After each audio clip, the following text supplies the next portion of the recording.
శివుడికి శ్మశానం అంటే ఎందుకు అంత ఇష్టమో మీకు తెలుసా? మహాభారతం అనుశాసరి పర్వం ప్రకారం పార్వతీదేవి శివుడిని ఇలా అడుగుతుంది. శుభ్రమైన కైలాసం ఉండగా, ఇంత ఐశ్వర్యం ఉండగా, చింతామణి గృహం ఉండగా, మిమ్మల్ని ప్రేమించే నేను ఉండగా, పిల్లలు ఉండగా శ్మశానంలో ఎందుకు ఉంటున్నారు అని అడుగుతుంది. శివుడు మెల్లగా నవ్వుతూ, పార్వతి, బతికి ఉన్నంత కాలం అన్ని చోట్లకి అందరూ వెళ్తారు. ఏమీ తోచకుండా ఎక్కడికి వెళ్ళాలో తెలియకుండా అని కానీ శ్మశానానికి ఎవరు ఊరికే రారు పార్వతి. నేను అంతటి వాడిని అని కొందరు అంటారు. నేను పొడవుగా ఉన్నానని కొందరు అంటారు. నేను తెల్లగా ఉన్నానని కొందరు అంటారు.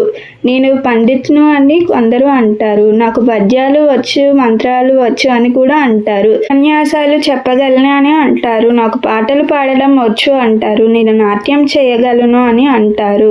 ఎంతో డబ్బులు ఉన్నాయి నా దగ్గర అని కూడా అంటారు. నేను అధికారిని అని కూడా అంటారు. ఇలా ఉన్నాయి అనుకున్న వారి నుండి ఊపిరి బయటకు వెళ్ళిపోయిన తర్వాత వాడిని తీసుకొని వెళ్ళి వాడిని 4 కొత్త కట్టల మీద పడుకోబెట్టి చాప చుట్టి తాడు కట్టి వాడి పైన నల్లబొట్టు పెట్టి వాడిని శ్మశానానికి తీసుకొని వచ్చి అక్కడ అన్నీ తీసేసి కర్రల మీద పడుకోబెడతారు.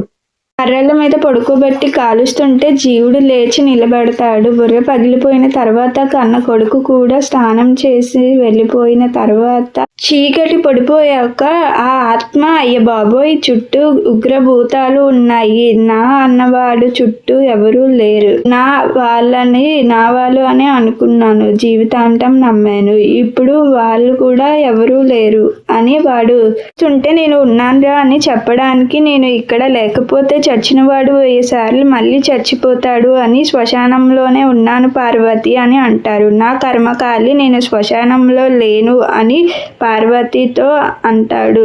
ఇది శివుడికి మన మీద ఉన్న ప్రేమ. శివుడు అంటే మీకు ఇష్టం ఉంటే కామెంట్ చేయండి.